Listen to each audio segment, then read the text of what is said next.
Om Namo Bhagavate Vasudevaya. Om Namo Bhagavate Vasudevaya. Om Namo Bhagavate Vasudevaya. Nama Om Vishnu Padaya Krishna Prestaya Bhutale Srimati Bhakti Vedanta Swamini Te Namini Namaste Saraswati Deve Gauravani Pacharine Nirvisesa Sunyavadi Paskatya Desatarine Jaya Shri Krishna Chaitanya Prabhu Nityananda Shri Advaita Gadadhar Shri Vasudeva Gaur Bhaktivinoda Hare Krishna Krishna Krishna Hare Hare Hare Rama Rama Rama Hare Hare. Srimad Bhagvatam and Srimad Bhagavad Gita Grantha Raja Ki Jai. Gaur Premanandi Haribol. So we're going to continue today with our study of the science of knowledge according to Krishna consciousness, or according to Krishna consciousness. Okay, so I don't. Let's see. So I have homework from Krishna 1. You see, I have homework from Shrestha Mataji. I have homework from Tanvi. And that's about it. Okay. So let's take a look at what... Oh, wait a minute. Let's see. Do I have homework from Agastya also? Okay, sorry.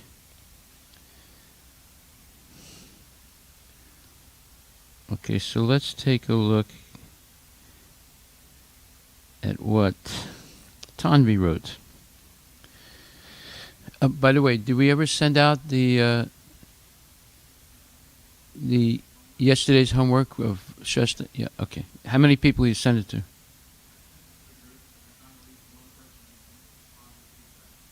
Okay.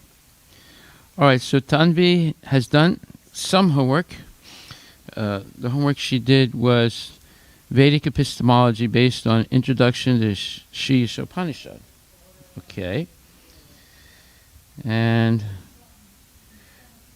she says that there's perfect versus imperfect knowledge. Very good.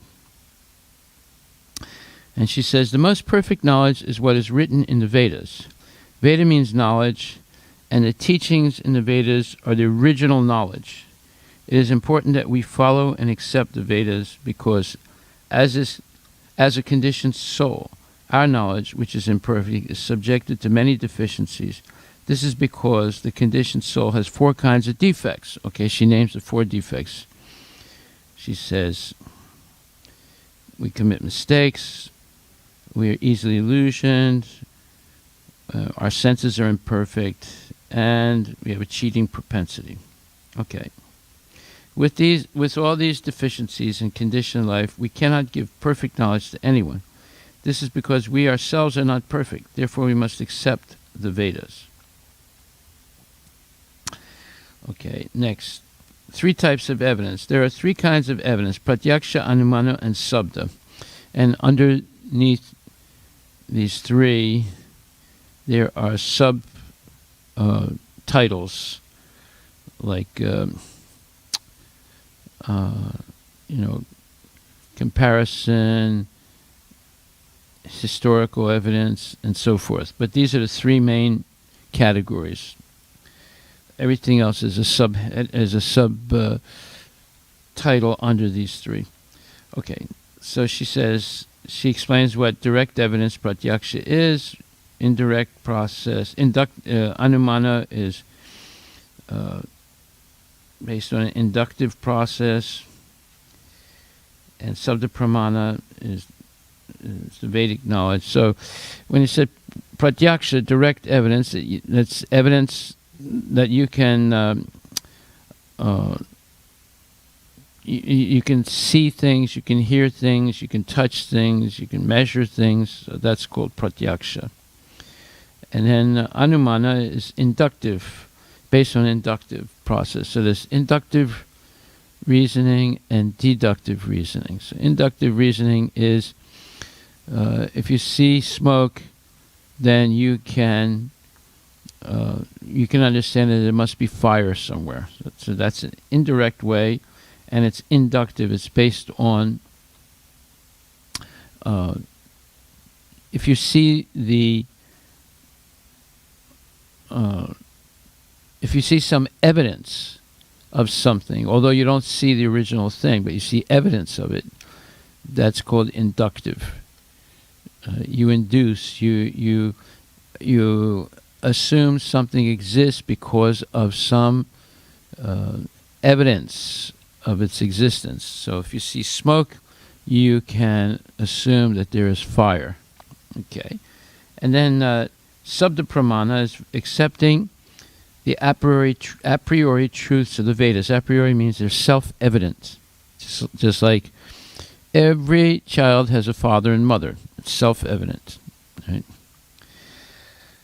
As a result of our four defects, we cannot rely on pratyaksha and anumana pramana. Therefore, it is best that as conditioned souls, we learn through sabda pramana, which is the Vedas. Okay. And Vedas are parusheya. That means not compilations by human beings. The Vedas were not delivered by human beings. They're delivered by transcendental personalities like Vyasadeva, like Narayana, like Krishna himself. Vedic knowledge comes from Lord Krishna.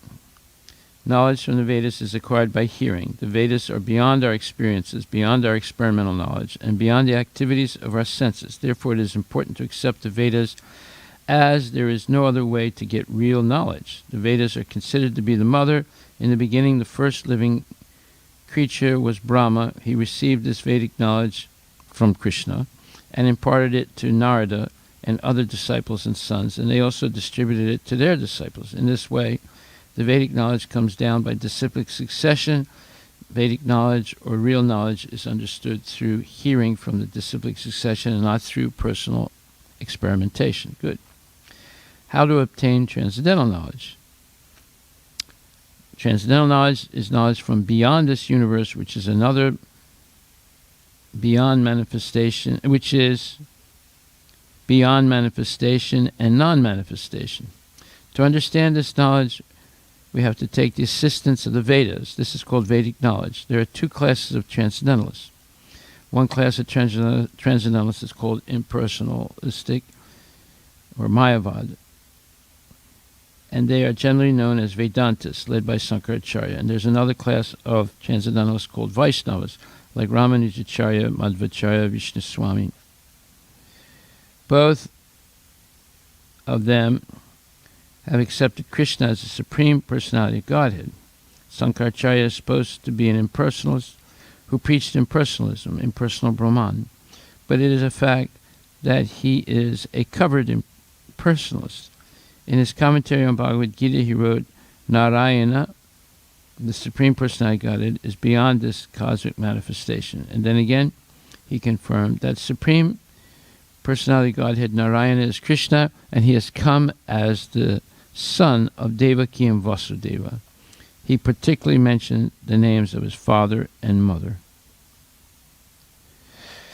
So Krishna is accepted as the Supreme Personality of Godhead by all transcendentalists. There is no doubt about it. Our source of knowledge in Krishna consciousness is the Bhagavad Gita, which comes directly from Krishna. Okay, very good. Then she says, there are two systems of knowledge in the material world, inductive and deductive. And then she says Vedanta, which means ultimate knowledge. So she says Vedic knowledge is that one must approach a bona fide spiritual master, a guru. Guru is one who has rightly heard the Vedic message from the right source, and he must practically be firmly established in Brahman. Originally there was only one Veda, and there was no necessity of reading it. Oh yeah. People were so intelligent and had such sharp memories that by once hearing from the lips of the spiritual master, they would understand.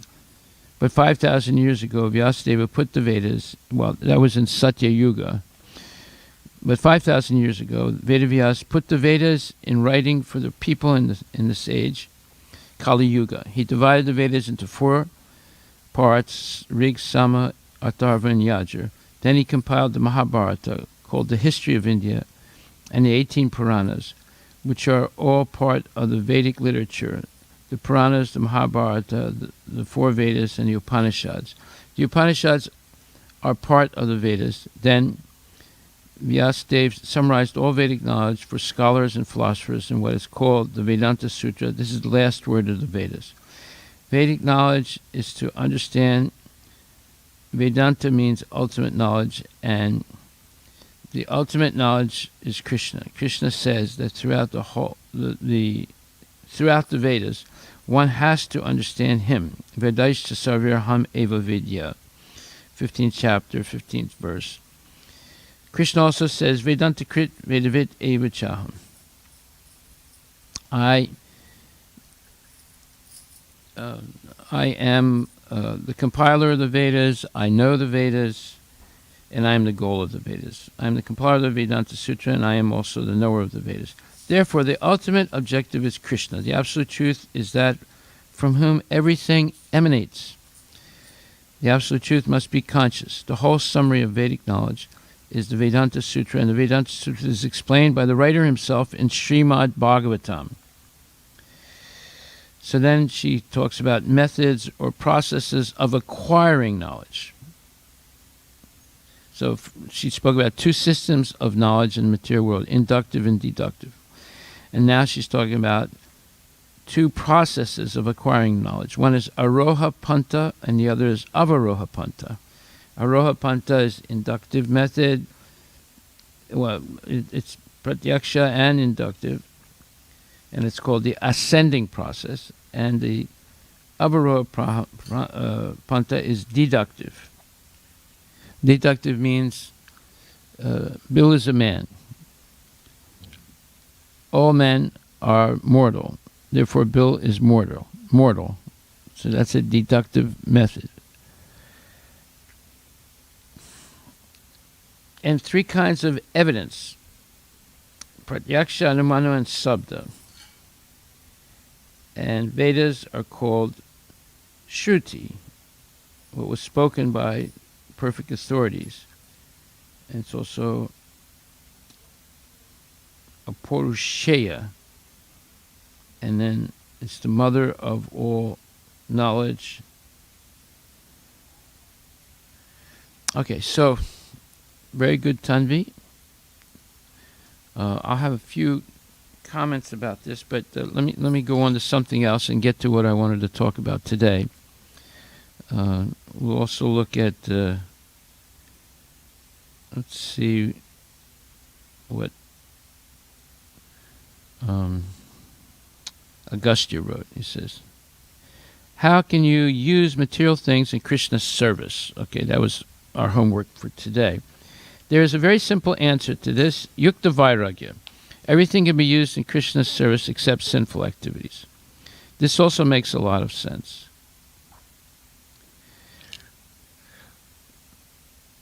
Since Krishna created everything, and everything is part and parcel of Krishna, everything should be able to be used in Krishna's service. For example, a car can be used to drive to a place that involves Krishna's service. A Krishna-conscious person knows that because he is part and parcel of the Supreme, the part played by him as a part and parcel of the whole is not his own activity, but is only being done through him by the Supreme. When the hand moves, it does not move out of its own accord, but by the endeavor of the whole body. A Krishna-conscious person is always dovetailed with the supreme desire. He has no desire for personal sense gratification. He moves exactly like a part of a machine. As a machine part requires oiling and cleaning for maintenance, so a Krishna-conscious man maintains himself by his work just to remain fit for action in the transcendental loving service of the Lord. He is therefore immune to all reactions of his endeavors. Like an animal, he has no proprietorship even over his body. A cruel proprietor of an animal sometimes kills the animal in his possession, yet the animal does not protest, nor does it have any real independence. A Krishna-conscious person, fully engaged in self-realization, has very little time to falsely possess any material object. For maintaining body and soul, he does not require unfair means of accumulating money. He does not therefore become contaminated by such material sins. He is free from all reactions to his actions. So if the body of the person can be used to Krishna's service, then material objects can be used in Krishna's service as well. Okay, very good. That was today's homework. Let's see what else there is. And then we have Shrestha also.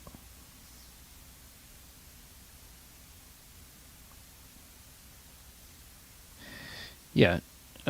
Explain the process of dovetailing things into Krishna consciousness. Reference verses Bhagavad Gita 2.16, Bhagavad Gita 2.21, Bhagavad Gita 2.63, Bhagavad Gita 9.33. Read the introduction to each Upanishad so that we can discuss it next class. Okay, so she explains the process of dovetailing material things into the service of Krishna. So she begins with 2.16, where it explains what is sat and what is asat. And then she explains how Mayavadis give their own interpretation to asat. However, the Mayavadis have not understood this concept properly. Srila Prabhupada defeats the Mayavadi philosophy in his purport, Bhagavad Gita 9.33. He says, some philosophers, especially Mayavadi philosophers, say that this world is false, but we can understand from Bhagavad Gita that the world is not false. It is temporary. There's a difference between temporary and false. Material activities should not completely be rejected. Instead, they should be properly used in the service of Krishna, because the Lord himself declares that the material energy is also his divine energy, though inferior in nature, according to Bhagavad Gita 7.14. And then she says, actually, yes, so the material nature is also spiritual. It's coming from Krishna. But it's inferior spiritual energy, because sometimes it's manifest, sometimes it's not manifest. Whereas the spiritual world is eternally manifest. Actually, in devotional service, one is able to use asat, what is not eternal, for the purpose of sat, what is eternal. Namely, one is able to use the material activities of this material body to please the Lord who is sat. Srila Prabhupada says this in the purport of Bhagavad Gita 2.21. Everything has its proper utility, and a man who is situated in complete knowledge knows how and where to apply a thing for its proper utility. Our job as devotees is actually to dovetail material activities with Krishna consciousness. The devotee who is situated in the complete knowledge knows how to use everything in the service of the Lord. Very good. Dovetailing material things and activities in Krishna consciousness actually make us much more strong in our sadhana, our spiritual duties, compared to the Mayavadis who falsely try to avoid everything. Srila Prabhupada says in Bhagavad Gita 2.63, on the other hand, a person in Krishna consciousness knows how to use everything in the service of the Lord, therefore he does not become a victim of material consciousness. Whereas an impersonalist tries to avoid good eatables, a devotee knows that Krishna is the supreme enjoyer and that he eats all that is offered to him in devotion. So after offering good eatables to the Lord, the devotee takes the remnants called prasadam. Thus everything becomes spiritualized and there's no danger of a downfall. Therefore the devotees of the Lord who have learned this art of work or dovetailing have a much lower chance of falling down from the spiritual path. These are some of the daily activities of all people which can easily be dovetailed with Krishna consciousness. And she talks about sleeping, bathing, study, read, talking, cook, eating, cleaning, singing, dancing, planning, shopping, work, farming, dairy, job, business. All these things can be used in Krishna's service. If one puts a little effort, this list can go on and on. We should take to this process so we can spiritualize all of our activities and become freed from sinful reactions. Actually, if one performs material actions for their own sense gratification, that is asad, and this builds up sinful reactions.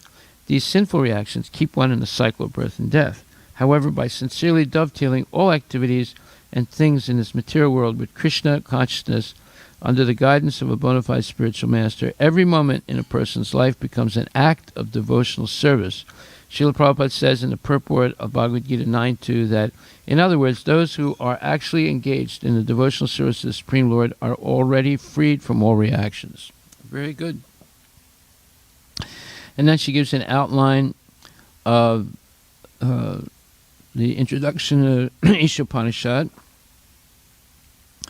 So it starts with the 4 defects, and she talks about the Varnashram system,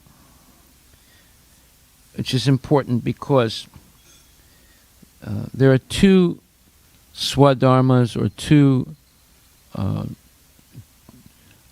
obligations or duties, spiritual duties that one must perform. One is the lower spiritual duties, and the other is the higher spiritual duties or occupations. So, the Varnashram Dharma is the lower spiritual duties to help people gradually make spiritual progress by dividing people in society according to their qualities and a tendency to work. So therefore you have Brahmanas, Kshatriyas, Vaishyas, and Sudras. And the Varnashram system is to help them all make spiritual progress. These 4 divisions are Brahmana, Kshatriya, Vaishya, and Sudra. The reason Prabhupada points out Varnashram is because it is non-sectarian. The 8 classes of Varnas apply to all human beings, not just Hindus. Okay? And then she says there are contradictory statements of the Vedas. And she says, often it may appear to the conditioned soul that there are some contradictory statements. From the ordinary standpoint, people might believe that there are contradictory statements. Srila Prabhupada replies to this by saying, in one place you'll find a Vedic injunction that if you touch stool, you have to take a bath immediately, but in another place it is said that the stool of a cow is pure. Oh, okay. Anyway, she's making this, Prabhupada makes this point to say that even though something may appear contradictory in the Vedas, to what you know in your personal experience, you should never think that it's wrong, because the Vedas are giving bona fide knowledge. So, the stool of a dog is impure, but the stool of the cow is pure. And if you don't believe it, you can experiment. Okay, so then next she says, the Vedas are considered Shruti. Shruti is the knowledge which is acquired through hearing. Srila Prabhupada says that the Vedas are considered as the mother. They should be considered as the chief of all knowledge, and one should refer to them whenever in doubt. Srila Prabhupada provides an example.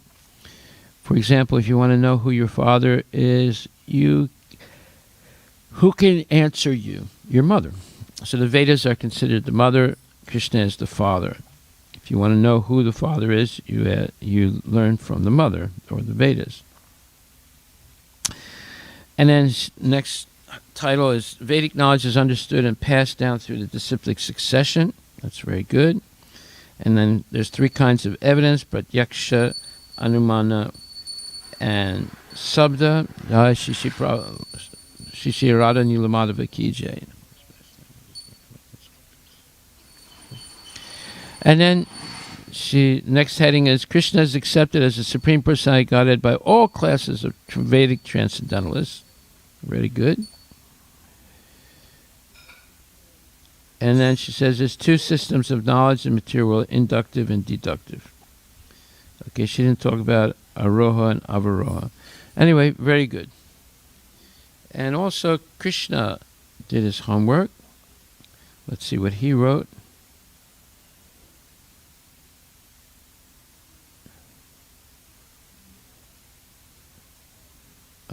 Let's see. Oh, Divya also did her homework.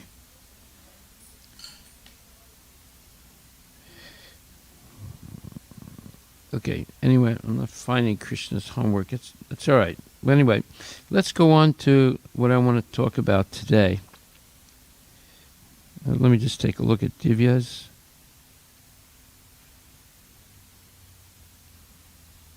Okay, she did the Ishopanishad homework.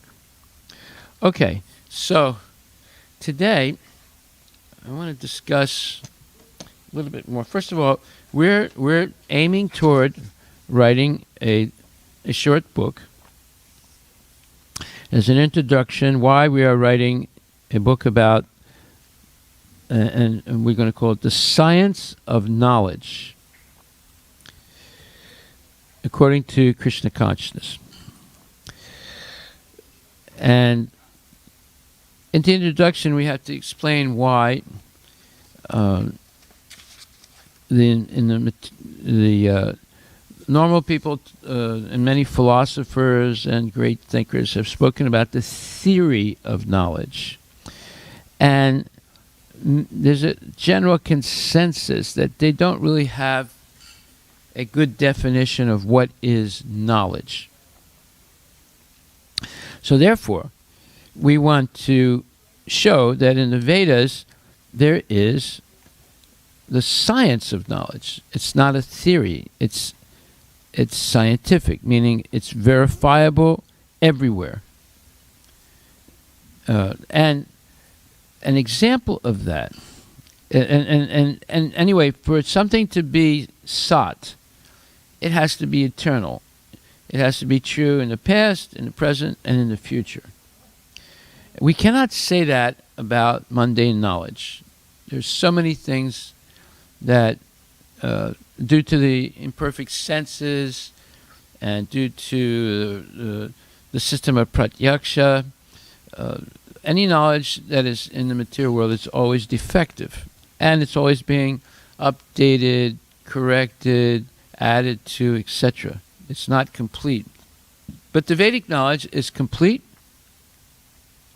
because if you know the invocation and mantra of the Ishopanishad, everything, Krishna is perfect and complete, and everything that emanates from him is also perfect and complete, including the Vedic knowledge. There's only one thing about the Vedic knowledge we should say, that is, if you take let's say you take Bhagavad Gita, and we're giving out so many Bhagavad Gitas, and a person reads it, they will not get a good understanding. Let me ask Daniel a question. Before you met devotees, you read Bhagavad Gita, is that right? Yes. Did you understand it? Okay, Daniel said the word devotion didn't make sense to him. Right. He said, I understood what fruitive action is.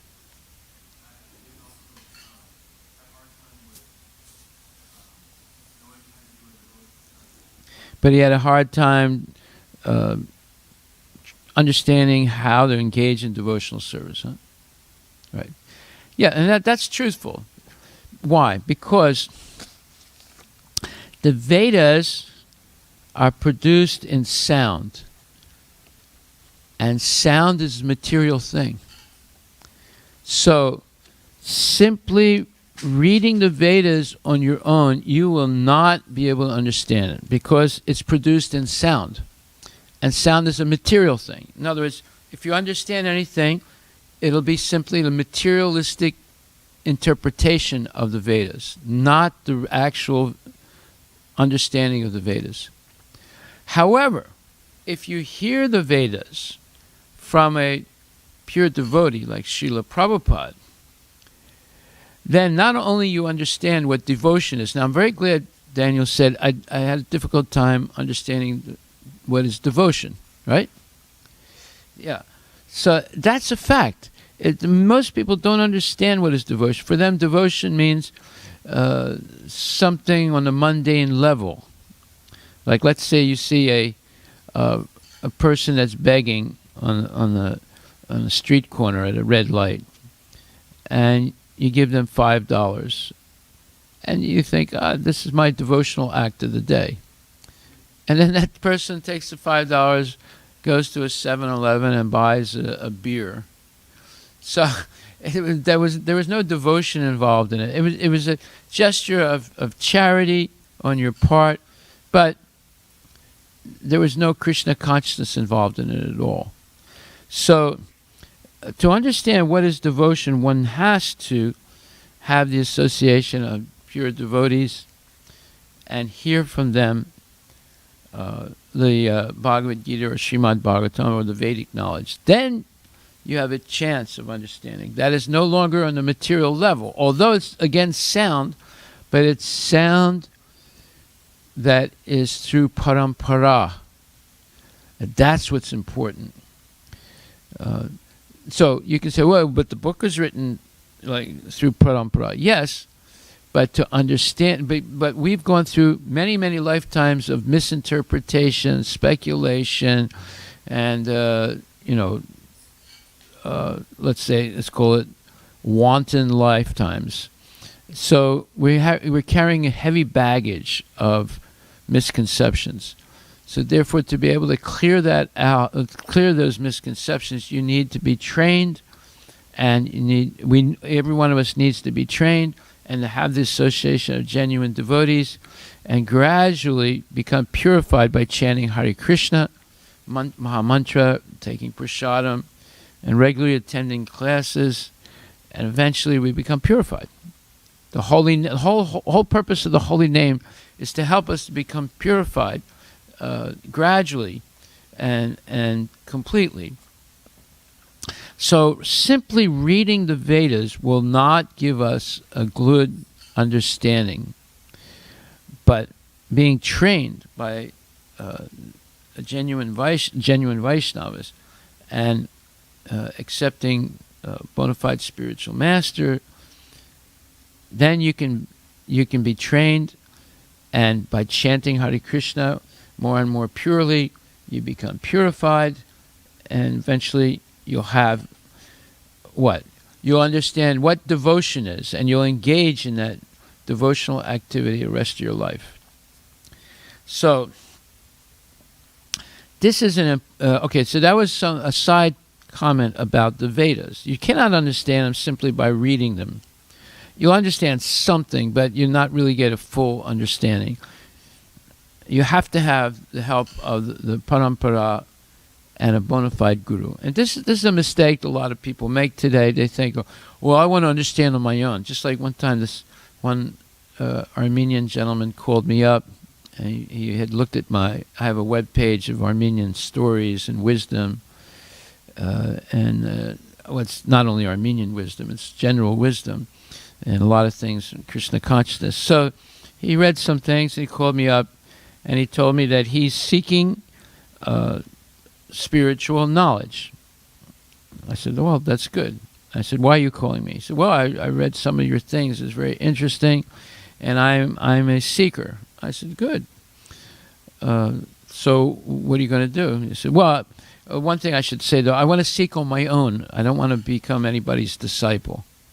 I said, then you're going to be a failure. He said, no. I believe that you can reach the perfection on your own. Well, see, this is the thing. Nobody wants to surrender, but Krishna says, Sarvadharmam parityaja. You have to surrender to Krishna and Krishna's pure representatives. So you see, right away he's going to be defeated. He'll go on the rest of his life, this person who was talking to me, he'll go on the rest of his life speculating and not come to any firm conclusion. And that's exactly what's happened with the theory of knowledge.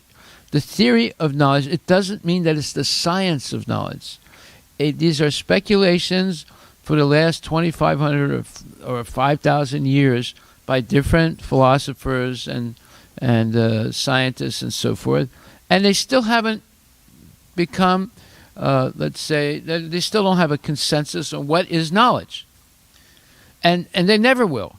However, this is why we want to study this subject, because you're going to schools and you're trying to get knowledge, but actually what you're going to get is a big hodgepodge of speculation, and it will not lead to peace, happiness, and love. It'll lead to confusion, going off in the wrong direction. It's like buying a new car and driving off in the wrong direction. It's better to have an old car but go in the right direction. So, okay, so that's point one. The introduction, we have to explain why we're writing this booklet, because the theory of knowledge is not sufficient. We're not satisfied with that. We want the science of knowledge. We want something verifiable and unchangeable. It has to be sat. Knowledge has to be sat. Whether it's knowledge of the material world or knowledge of the spiritual world, it has to be sat. It has to be 100% correct. Otherwise, it's not really knowledge. It's just speculation. Okay, and then, so the second point is that, okay, so one thing that I want you to do is, for next week, and you can contact me if you need help, is do a little study of the materialistic understanding of knowledge, and explain why they don't have a consensus on what knowledge is. They say knowledge may be this, it may be that, and above all, the great flaw in their knowledge is it's not sat. It's not eternally true. It's always changing. Now, I'm going to give you an example of Bhagavad Gita, and then you have to also find other examples in Bhagavad Gita of what is sat. Okay, so if we look at 2nd chapter, verses 62 and 63, Dehayavto Vishayam Pumsa Sangat Jesu Bhajayate Sangat Sanjayate Kama Kroda Bhajayate Krodahad Bhavati Samoha. Samohad Smriti Ritmaha Smriti Brahm Sat Buddhina, so Buddhina Sat Pranasyati. Okay, so you take these two verses, 62 and 63. While contemplating objects of senses, a person develops attachment for them. From such attachment, lust develops, and from lust, anger arises. From anger, complete delusion arises. From delusion, bewilderment and memory. When memory is bewildered, intelligence is lost. And when intelligence is lost, one falls down again into the material pool. Now, this was true 5,000 years ago, 50,000 years ago, 5 million years ago, 500 million years ago. It's true today. It'll be true 5,000 years from now, 50,000 years from now, 500 million years from now. You see? So this is one example of sat knowledge in the Bhagavad Gita. Now your homework is to pick out throughout the Bhagavad Gita other examples of sat knowledge. I mean, all of it is sat, but this is a clear-cut one that anybody will agree with. I have used this myself. I've given this example to many people that know nothing about Krishna consciousness, but when they hear this, they can't argue against it because it's sat. Now you also look through Bhagavad Gita. Don't say, Krishna is the Supreme Personality of God. That's sat. Of course it is, but an outside person won't accept it. But these two verses, an outside person will accept.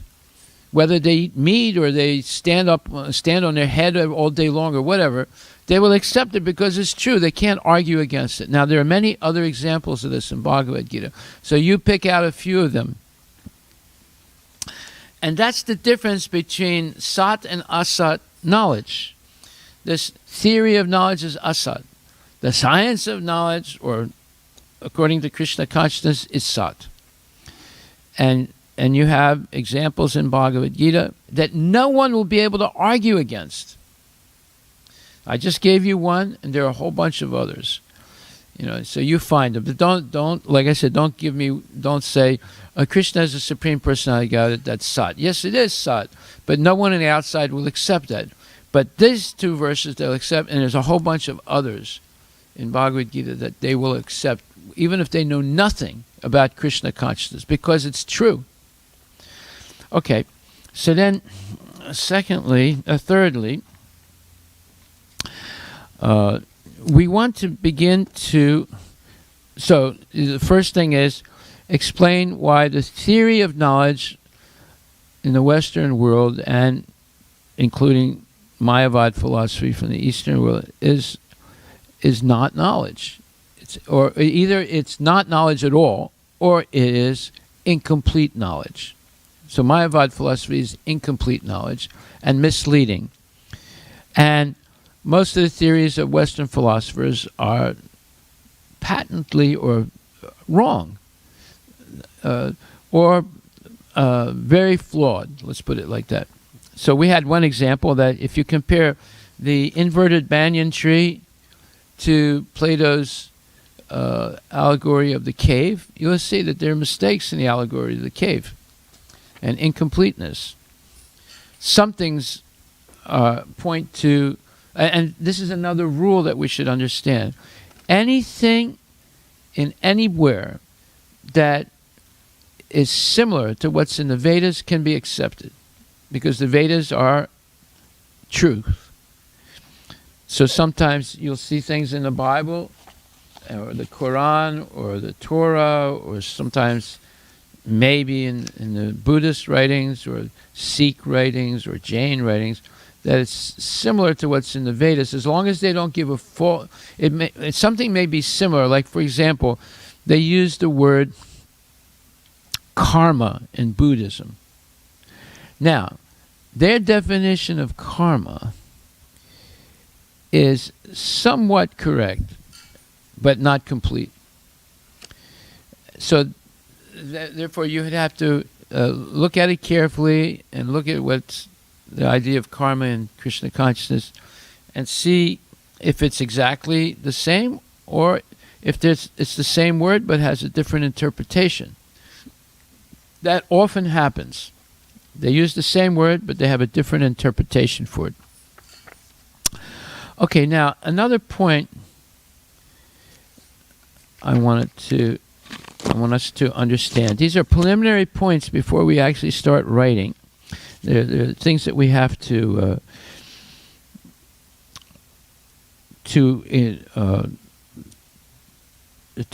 study in order to go in the right direction.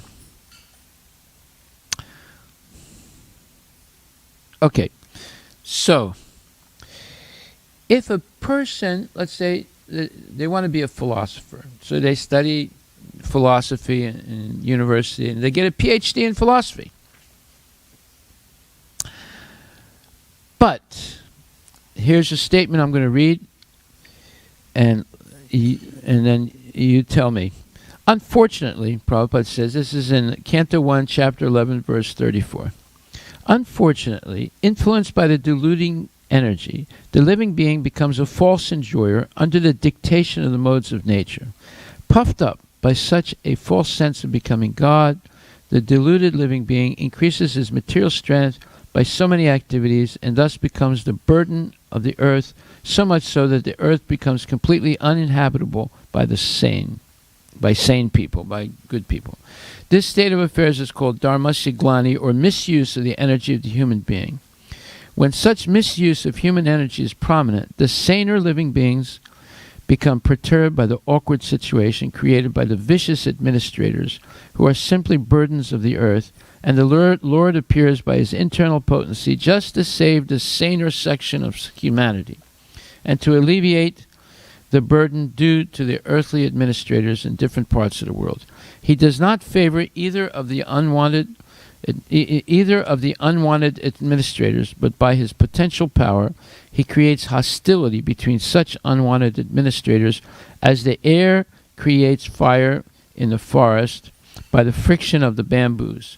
The fire in the forest takes place automatically by the force of the air, and similarly, the hostility between different groups of politicians takes place by the unseen design of the Lord. The unwanted administrators, puffed up by false power and military strength, thus become engaged in fighting amongst themselves over ideological conflicts, and so exhaust themselves of all powers. The history of the world reflects this factual will of the Lord, and it will continue to be enacted until the living beings are attached to the service of the Lord. In the Bhagavad Gita, this fact is very vividly described. In 7.14, it is said, "The deluding energy is my potency, and thus it is not possible for the dependent living beings to supersede the strength of the material modes. But those who take shelter in me, the personality of Godhead, Sri Krishna, can cross over the gigantic ocean of material energy. This means that no one can establish peace and prosperity in the world by fruitive activities or by speculative philosophy or ideology. The only way is to surrender unto the Supreme Lord and thus become free from the illusion of the deluding energy." So, I know this is a little bit long. It's 1st Canto, chapter 11, verse 34. But the main point to take out from this, which is going to be very helpful to us in writing our little book, is that it's impossible to overcome the influence of the modes of material nature, because those modes of material nature are under the control of Krishna, and Krishna is the Supreme Personality of Godhead. And anyone who tries to overcome them by their own efforts, like, for example, this one Armenian gentleman that called me, he said, "I want to do it on my own. I'm not going to surrender to anyone. I don't accept anyone else as a guru." Well, there's no hope for a person like that. So those who take shelter, but on the other hand, those who take shelter of Krishna or surrender to Krishna can cross over the gigantic ocean of material energy. Okay, so this point that it's impossible to overcome the forces of nature, it's impossible to overcome the influence of the modes of material nature if by one's own efforts. One has to surrender to Krishna and Krishna's bona fide representatives, and then it becomes easy to overcome, or it becomes possible, let's put it like that. So at this point is what all these philosophers, scientists, and politicians, and so forth, and so-called gurus or Mayavadis, this is what they don't understand. They're puffed up by the concept of being a false enjoyer. But as soon as they want to enjoy material nature, they come under the influence of the modes of material nature. This is the main point. And you'll see, and I'll give you a perfect example. When Prabhupada was present, and I associated with him about 7-8 times, many times he would like to meet prominent people. It could be a politician, it could be a spiritual person, like a priest or archbishop, you go on the internet and you look up the video of Prabhupada speaking to Cardinal Danielou. Look that up. You'll find it on YouTube. You look at Prabhupada and Cardinal, Cardinal, Danielou, Danielou. He was the head of the entire Catholic Church in France. Listen to that discussion, and you'll see that Cardinal Danielou is a blubbering idiot. He doesn't know what the heck he's talking about. And you won't see that if you met him alone, without the presence of Prabhupada. But in the presence of Prabhupada, he is an absolute idiot. See? And this is why Prabhupada wanted to meet these people, not so much that he likes to associate with them. He wanted, in my understanding of it, he wanted to demonstrate to the devotees that these people don't really know what the heck they're talking about, even though they're very prominent people. The same thing happened. I helped to get that interview with Cardinal Daniel, and I also helped to get the interview with Jean Herbert, which was the official. He was a guru himself, a Frenchman who was a guru himself, and he was like a disciple of Aurobindo, and he was the translator of Aurobindo into French. When he met Prabhupada, he, again, was like a blubbering idiot. He didn't know what the heck he was talking about. He came in so puffed up, and he left like a mouse after meeting Prabhupada. Say. So, why is that? Because if a person has the concept of being the enjoyer themselves, that they want to enjoy the material world, they want to drink nice wine, they want to have nice clothes, they want to have nice ties and cufflinks, and they want to have a nice car and a nice house and a nice this and a nice that, then it's impossible for them to give knowledge. Impossible. Whatever knowledge they give, either it's imperfect or it's false. So, this is a fundamental point that we have to understand. Otherwise, it's not possible to be able to write a book about knowledge. Okay, so now this is your homework. You're going to, first is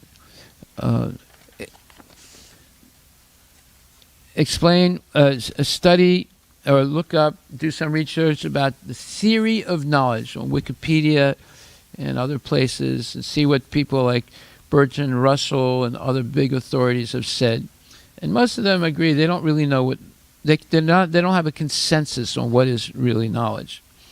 And then secondly, you're going to find examples in the Bhagavad Gita of a priori truths that no one can argue against. And I gave you one example. And number three, you're going to read this Canto 1, Chapter 11, verse 35. And based on this, this alternate translation Prabhupada gives to the 7th chapter, 14th verse, explain why you're convinced that anyone, no matter how smart they are, no matter how many PhDs and master's degrees and how many awards they have and how many books they've written, if they still have the idea that I am the enjoyer and I am independent and I'm a controller and an enjoyer, it's impossible for them to give knowledge. Okay, so you got your homework. If you have any questions, you can ask it right now. Just type it out, and Daniel can hear it. It can read it to me. Srila Prabhupada Ki Jai.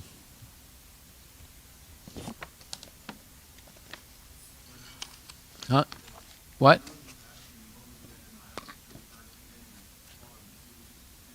What's that? Yeah, 262 and 263. Yeah.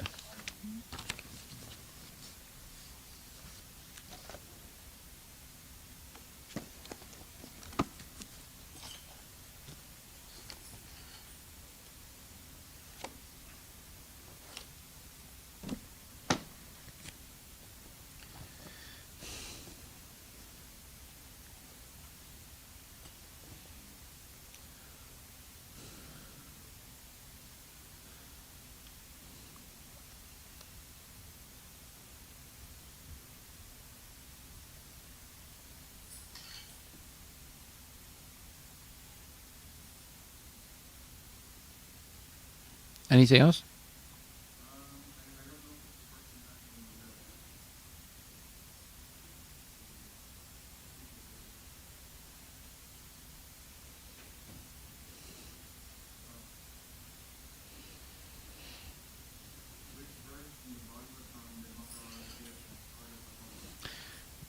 Canto 1, Chapter 11, verse 33.